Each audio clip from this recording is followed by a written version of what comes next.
예, 조금 전 7시 청와대 브리핑 내용을 여러분 거의 다 들으셨어요, 지금. 예, 사실은 브리핑이 좀 길게 나올 줄 알았는데 짧았습니다. 어제 오후 서울공항을 통해서 출발한 대북 특사단 오후 3시쯤 평양에 도착했고요. 그 후로 불과 3시간 만인 오후 6시에 예상보다 빠르게 김정은 노동당 위원장 만났고 4시간여 동안 회동과 만찬을 이어갔다는 겁니다. 실망스럽지 않았다. 이게 청와대 발표입니다. 말씀드린 대로 우리 정부 브리핑은 이게 답니다만 오늘 새벽에 북한 매체를 통해 나온 북한 측 입장은 우리보다 조금 더 구체적입니다. 남북 순회상봉, 정상회담이죠. 정상회담에 대한 의견 교환이 있었고 만족할 만한 합의가 나왔다. 이렇게 발표를 했습니다. 이 성과에 기대감을 갖게 하는데요. 북한 전문가 더불어민주당 홍익표 의원 연결을 해보죠. 홍 의원님 안녕하세요. 네, 안녕하십니까. 홍익표입니다. 반갑습니다. 예. 김정은 위원장이 만나주겠느냐, 네. 안 만나줄 거야, 이런 얘기들 하면서 걱정하면서 갔는데 웬걸요? 지금 보면은 이거 상당히 환대받은 거 맞죠? 환대라기 표현보다는 굉장히 정상적으로 회담이 잘 진행됐다 봅니다. 김정일 시대하고 다르게, 예. 김정은 시대에서, 북한의 외교 형태를 보면, 예. 과거와 다르게 굉장히 공식적이고, 그 다음에 투명하게 진행된다는 점에선 좀 달라진 면이라고 생각을 합니다. 뉘앙스가 근데 조금 달라요. 우리는 네. 실망스럽지 않았다. 이렇게 발표를 했고, 북한은 만족할 만한 합의였다. 네. 이건 우리가 발언을 신중하게 하다 보니까 표현이 이렇게 된 걸까요? 아니면 실제로 북한이 더 만족할 만한 결과가 나온 걸까요? 어떻게 해석을 해야 됩니까? 굉장히 신중하고 조심스럽게 표현을 하는 것 같습니다. 우리 입장에서는. 왜냐하면, 대통령께서도 여러 번 우물가에서 숭늉 찾으면 안 된다 이런 말씀 하셨지 않습니까? 그렇죠.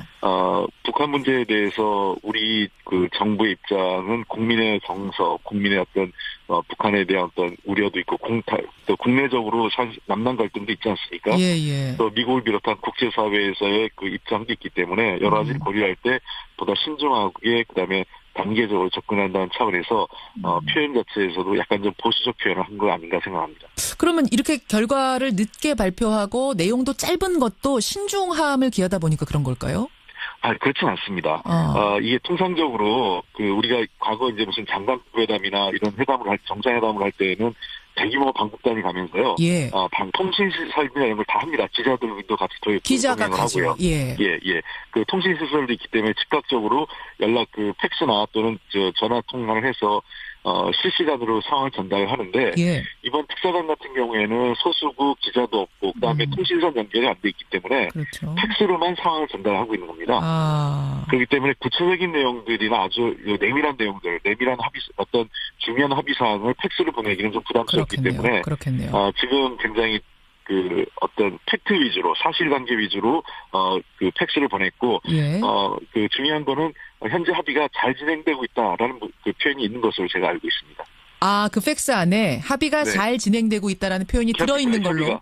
협의가 잘 진행되고 있는 것이라는 표현이 들어있다고 합니다. 그렇군요. 예. 자, 그러면 특사단과 김정은 위원장 사이에 무슨 이야기가 오갔길래 협의가 잘 진행되고 있습니다라고 팩스에 적었을까 이 부분인데 먼저 우리 특사단은 대통령 친서를 품고 갔잖아요. 그렇습니다. 그 내용이 이제 전달 내용이 될 텐데 비핵화를 직접 언급했다든지 혹은 핵 동결 수준의 제안까지 그 친서 안에 담겨 있었을까요? 글쎄요, 구체적인 내용까지는 저도 추측으로 말씀드리는데, 이미 자세한 내용, 예를 들면 비핵화의 수순이나, 접근 방식에 대해서는 지난번 김영철 부위원장 왔을 때 저는 충분히 설명을 했을 거로 생각을 합니다. 따라서 그 내용이 이미 김정은 위원장에게 잘 전달됐을 것으로 보고, 대통령의 친서에는 비핵화에 대한 어떤 이 중요성, 그 다음에 비핵화를 넘어서서 한반도의 평화, 한반도 평화체제죠. 그 문제를 좀 더 높은 의제를 비핵화를 포괄하는 한반도 평화체제와 함께 국제사회, 특히 미국과의 관계 개선의 필요성이나 이 문제에 대해서 좀 더 설득력 있게 내용을 전달하지 않았을까 생각합니다. 그럼 북한의 답은 어땠을까? 사실은 비핵화 얘기도 그렇고 한반도 평화체제에 대한 얘기도 그렇고 북한이 그동안 답하기 어려운 문제 아니었습니까? 특히 비핵화 같은 경우는 이거는 북한이 설레설레 고개를 젓는 문제인데 뭐라고 답을 했을까요? 저는 이렇게 생각을 합니다. 많은 분들이 비핵화를 위한 대화를 해야 한다 이렇게 야당이나 일부 보수 언론에서 얘기하지 않습니까? 예. 근데 그거는 이렇게 표현하면 되죠. 만약에 북한이 비핵화 논의를 할 수 없다 이렇게 하면 우리 입장에서 매우 실망스럽겠지만 이번에 그 특사단에서의 내용이나 또는 향후 북미 대화 또는 남북 대화에서 의제의 제한이 없다라고 하는 것은 사실상 비핵화 논의를 허용하는 거거든요. 북한 입장에서. 네, 어떻게 해요? 지금 잘 안 들렸어요. 뭐라고 네네. 하는 것은? 북한이 향후 남북 대화나 북미 대화에 있어서 의제의 제한이 없다라고 얘기하면 예. 이것은 사실상 외교적으로는 그 비핵화 대화를 수용한 겁니다. 의제에 변함이 없다라고 얘기를 하면? 제한이 없다는. 제한이 없다. 의제에 네. 제한이 없다. 제한 두지 않겠습니다라고 네. 얘기하는 것만으로도 이건 비핵화 수용으로 봐야 된다. 그렇습니다. 왜냐하면 그러니까 비핵화에 대한 논의를 할 수 있다라는 거죠. 예. 기존의 입장은 북한은 비핵화 논의 할 수 없다. 절대 안 된다였는데. 예. 그러나 의제에 제한이 없다라고 하는 것은 잘 알고 있죠. 한국과 미국이 어떤 의제에 관심이 있는지 알고 있지 않습니까? 그렇죠. 근데 제 의제에 제한을 두지 않는다는 것은 우리가 비핵화 대화를 제한을 하거나 논의를 하려고 하는 것에 대해서 사실상 수용하는 거죠. 그럼 이번에 그 정도 얘기를 했을까요? 의제에 제한이 없다 정도까지는? 비핵화 논의 자체에 대해서 즉 북한은 북한 나름대로 관심 있는 사안이 있을 거예요. 미국에게. 그렇죠. 예를 들면 경제제재 해제, 그다음에 대북 적대시 정책 변경하는 것, 그다음에 북미 관계 정상화 등등을 얘기했을 가능성이 높고요. 우리 입장에서는 그런 데에서는 비핵화를 포함한 대화를 해야 된다라고 했을 겁니다. 저는 그런 부분에 대해서 양측이 어느 정도는 의견이 접근돼 있고 특히 그 과정에서 높은 급의 대화, 즉 이 실무적인 장관급 대화는 물론이고 남북 정상회담을 포함한 높은 수준의 대화까지도 일정 부분 협의가 됐고 잘 논의가 된 것이 아닌가 이렇게 판단합니다. 의제에 제한이 없다 정도 얘기했을 거고 그거는 비핵화에 대해서도 얘기해 볼 수 있다 정도로 우리는 받아들였기 때문에 얘기가 잘 된 것이다. 된 거라고 얘기한 걸 거다란 말씀인데 이 정도를 가지고 미국으로 갔을 때 이 보따리를 가지고 갔을 때 그럼 미국도 받아들일 것인가? 미국도 받아들일 수 있는 성과인가? 이건 어떻게 보세요? 저는 미국도 받아들일 거 생각합니다. 미국은 지금까지 대화를 두 개로 나눴어요. 하나는 탐색적 대화, 비핵화 대화거든요. 그러니까 미국 tillerson 국무장관이 날씨 얘기라도 좋으니까 만나면 좋겠다라고 한 데 있지 않습니까? 그렇죠. 그것은 탐색적 대화입니다. 탐색적 대화. 그러니까 아무런 조건 없이 만나는 거죠. 다만 미국이 본격적인 북미 대화라고 할 때는 비핵화를 하는 논의를 시작하는 대화인데 비핵화 대화. 북한이 비핵화의 논의를 할 수 있고 그런 논의에 대한 의제를 수용하는 입장을 전달한다면 사실상 본격적인 북미 대화가 시작된다고 봐야겠죠. 이 정도면은 미국도 받아들일 거다. 네. 7차 핵실험 중단과 미사일 실험 중단할 테니 4월에 예정된 한미 군사훈련 중단해라 한미도 요 정도도 얘기가 됐을까요? 덧붙여서. 제한이 있었을 것으로 생각을 합니다. 한미 군사훈련 문제에 대해서도 북한 측에서는 자신들의 입장을 전달할 수 있을 테니까요. 어쨌든 그런 문제는 우리 한미 양국 간의 또 군사훈련에 대한 일정과 필요성들이 있기 때문에 그런 문제에 대해서도 논의 있었고 이후에 그 문제는 한미 양국이 북한과의 관계를 포괄적으로 놓고 어떤 결정이 비핵화에 유리할 거냐, 한반도 평화 안정에 유리하냐를 놓고 판단해야 될 문제라고 생각을 합니다. 알겠습니다. 여기까지 오늘 말씀 듣도록 하죠. 홍익표 의원님 고맙습니다. 네, 감사합니다. 더불어민주당 홍익표 의원이었습니다. 첫 번째 포인트를 저는 당연히 대북 특사 얘기가 될 줄 알았는데 밤사이에 들어온 더 큰 뉴스부터 가야겠어요. 안희정의 미투 쇼크입니다. 그러니까 4차례 성폭행을 당했다. 성추행이 아니라 폭행을 당했다는 게 비서의 폭로 내용이죠. 네. 안 지사의 수행 비서였던 김지은 씨가 어제 JTBC 방송에 나와서 성폭행 피해 사실을 폭로했어요. 그 가해자가 안희정 충남지사죠. 지난해 6월부터 최근까지 4차례 성폭행 당하고 수차례 성추행을 당했다는 것입니다. 본인으로서는 거부 의사를 최대한 표현했지만 지사 얘기에 따를 수밖에 없었다 이렇게 말을 했습니다. 미투 운동이 확산된 지난달 말에도 안 지사가 내가 당신에게 상처를 줬을 수 있겠다 이렇게 말하면서도 또다시 성폭행을 해서 폭로를 결심하게 됐다는 게 피해자 김지은 씨의 말이네요. 사실 어제 오전에 말이죠. 안희정 지사가 충남도청 직원들과 만남의 자리에서 미투 운동을 장려하는 발언을 해서 그게 보도가 되기도 했거든요. 이걸 어떻게 봐야 되나 싶습니다. 한 지사는 일단 오늘 새벽에 자신의 SNS에서 김지은 씨에게 죄송하다 또 어리석은 행동에 대해서 용서를 구한다 이렇게 밝혔고요. 이어 도지사직에서 내려오고 또 정치 활동을 중단하겠다 이렇게 선언을 했습니다. 사실 어제 밤까지만 해도 입장이 합의에 의한 성관계였지 절대 성폭행은 아니다였는데 네. 오늘 새벽 안 지사가 개인 SNS를 통해서 다 제 잘못입니다. 네. 이렇게 다 그렇게 수긍하는 이런 걸 이제 내놓은 거죠. 네. 하지만 여기서 끝날 일이 아니죠. 김지은 씨는 오늘 중 변호인단을 꾸려서 안 지사를 성폭행 혐의로 검찰에 고소하기로 했거든요. 그래요. 이제 검찰 수사가 이어질 것 같고요. 예. 이렇게 시작된 미투 열풍 이제 정치권으로 확산될 것으로 보이네요. 예, 어제 긴급 최고위원회를 민주당이 열었습니다. 추미애 대표가 사과를 했습니다. 뭐 정치권이 발칵 뒤집힌 것 같은데 어제 그 회의에도 참여했고요. 지금 이 젠더 폭력 대책이 TF 맡고 있는 남인순 의원 2부에 초대를 해서 좀 자세한 얘기 들어보도록 하죠. 다음 포인트 일단 가겠습니다. 네, 남북 정상회담에 대한 기대감입니다. 특사단이 어제 북한 방문했고 김정은 위원장 만났고 만찬까지 했습니다. 네. 정의용 국가안보실장이 이끄는 대북 특사단이요. 어제 김정은 노동당 위원장과 면담하고 4시간 넘게 만찬 회동을 했습니다. 김 위원장의 부인 리설주도 참석을 했다고 하네요. 어떤 얘기가 오갔는지 잠시 전 7시에 청와대에서 브리핑을 했는데 남북 정상회담에 대한 내용도 포함되어 있다 이렇게 설명을 했습니다. 구체적인 발언들이 아직 공개되지는 않았어요. 그런데 면담 결과가 실망스럽지 않다는 게 청와대의 설명이고요. 실망스럽지 않다. 네. 북한 매체도 오늘 새벽 이를 보도를 했거든요. 남북 순회 상봉에 관해 의견을 교환했고 만족한 합의를 보았다. 이렇게 보도를 했습니다. 잠깐만요. 우리 청와대는 실망스럽지 않았다 이렇게 표현했는데 북한은 만족할 만한 합의였다. 네, 약간 뉘앙스가 좀 다르죠. 달라요. 네. 어쨌든 특사단은 오늘 오후 돌아와서요. 미국도 찾아서 남북 간 회담 결과를 설명할 예정입니다. 그렇죠. 요 뉘앙스 차이는 어떻게 봐야 되는 건지 4시간 동안 만났다는 건 또 어떻게 봐야 되는 건지 북한 전문가죠. 홍익표 의원 잠시 후에 연결을 해보죠. 하나만 더 보죠. 네, 또다시 구속 기로에선 김관진 전 장관입니다. 군사이버사령부 정치관여 활동을 지시했다 해서 구속됐다가 풀려났잖아요. 이게 지난해 11월 구속 적부심을 통해서 풀려났거든요. 그런데 검찰이 이후 김 전 장관에 대한 새로운 혐의를 포착한 것으로 알려졌습니다. 군사이버사 정치관여 범행에 관한 국방부 조사본부의 수사가 축소되도록 김 전 장관이 지시한 정황을 포착한 것인데요. 김 전 장관은 오늘 영장실질심사를 거쳐서 그 구속 여부가 이르면 오늘 밤 결정될 것으로 보이네요. 또 구속될 수도 있는 거네요. 네. 예, 오늘 여기까지 포인트 보죠. 김정우 기자 수고하셨습니다. 네.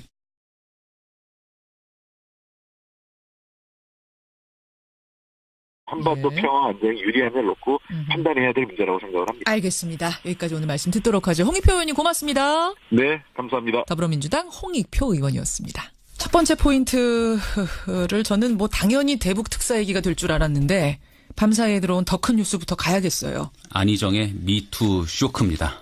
예, 그러니까 4차례 성폭행을 당했다. 성추행이 아니라 폭행을 당했다는 게 비서의 폭로 내용이죠. 네. 안 지사의 수행 비서였던 김지은 씨가 어제 JTBC 방송에 나와서 성폭행 피해 사실을 폭로했어요. 그 가해자가 안희정 충남지사죠. 지난해 6월부터 최근까지 4차례 성폭행 당하고 수차례 성추행을 당했다는 것입니다. 본인으로서는 거부 의사를 최대한 표현했지만 지사 얘기에 따를 수밖에 없었다 이렇게 말을 했습니다. 미투 운동이 확산된 지난달 말에도 안 지사가 내가 당신에게 상처를 줬을 수 있겠다 이렇게 말하면서도 또다시 성폭행을 해서 폭로를 결심하게 됐다는 게 피해자 김지은 씨의 말이네요. 사실 어제 오전에 말이죠. 안희정 지사가 충남도청 직원들과 만남의 자리에서 미투 운동을 장려하는 발언을 해서 그게 보도가 되기도 했거든요. 이걸 어떻게 봐야 되나 싶습니다. 네. 한 지사는 일단 오늘 새벽에 자신의 SNS에서 김지은 씨에게 죄송하다 또 어리석은 행동에 대해서 용서를 구한다 이렇게 밝혔고요. 이어 도지사직에서 내려오고 또 정치 활동을 중단하겠다 이렇게 선언을 했습니다. 사실 어제 밤까지만 해도 입장이 합의에 의한 성관계였지 절대 성폭행은 아니다였는데 오늘 새벽 안 지사가 개인 SNS를 통해서 다 제 잘못입니다. 이렇게 다 수긍하는 이런 걸 이제 내놓은 거죠. 네. 하지만 여기서 끝날 일이 아니죠. 김지은 씨는 오늘 중 변호인단을 꾸려서 안 지사를 성폭행 혐의로 검찰에 고소하기로 했거든요. 이제 검찰 수사가 이어질 것 같고요. 이렇게 시작된 미투 열풍 이제 정치권으로 확산될 것으로 보이네요. 예, 어제 긴급 최고위원회를 민주당이 열었습니다. 추미애 대표가 사과를 했습니다.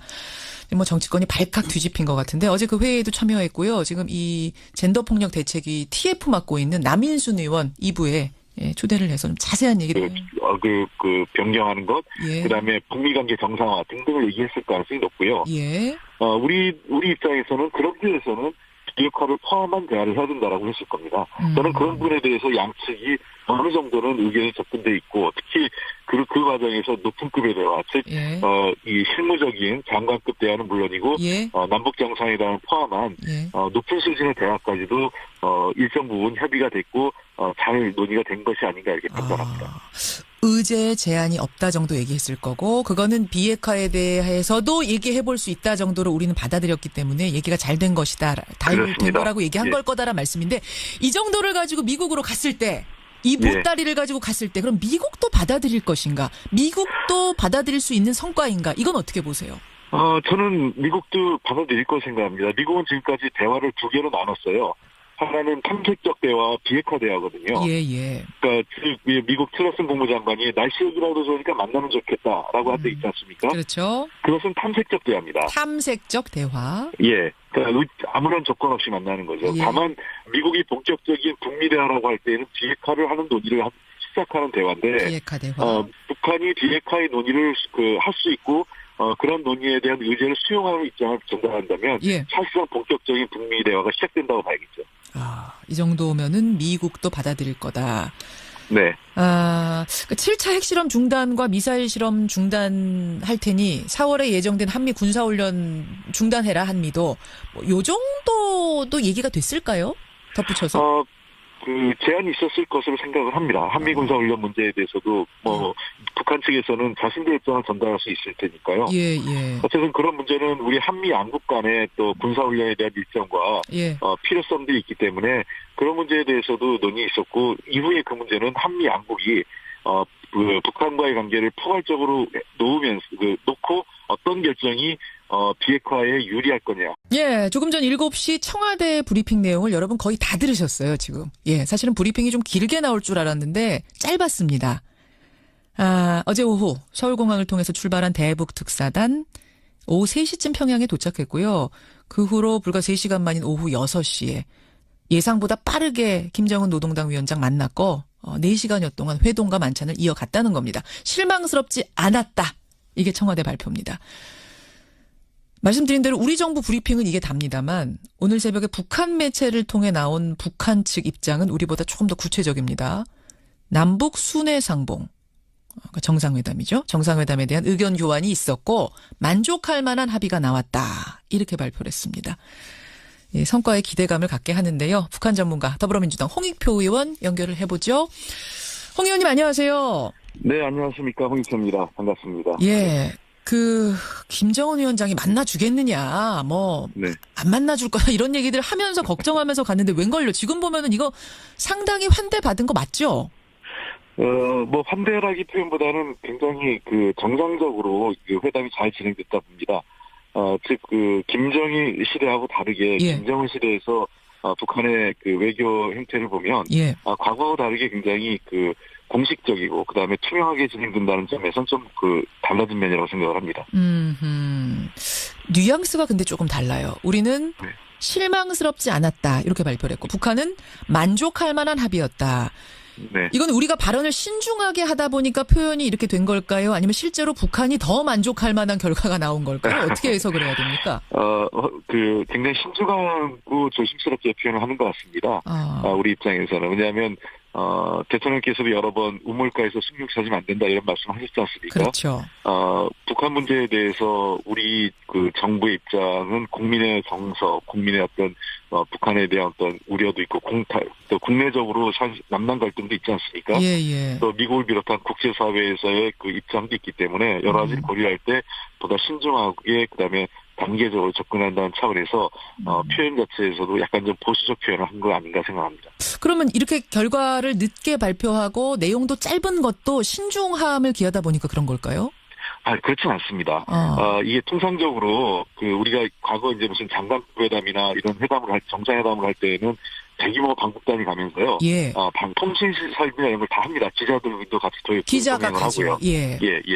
통신시설도 있기 때문에 즉각적으로 팩스나 또는 전화 통화를 해서 실시간으로 상황을 전달하는데 예. 이번 특사단 같은 경우에는 소수국 기자도 없고 그다음에 통신선 연결이 안 돼 있기 때문에 그렇죠. 팩스로만 상황을 전달하고 있는 겁니다. 그렇기 때문에 구체적인 내용들이나 아주 내밀한 내용들, 내밀한 어떤 중요한 합의 사항을 팩스로 보내기는 좀 부담스럽기 때문에 지금 굉장히 그 어떤 팩트 위주로 사실관계 위주로 그 팩스를 보냈고 예.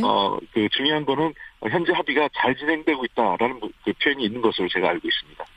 그 팩스 안에 합의가 잘 진행되고 있다라는 표현이 들어있는 걸로.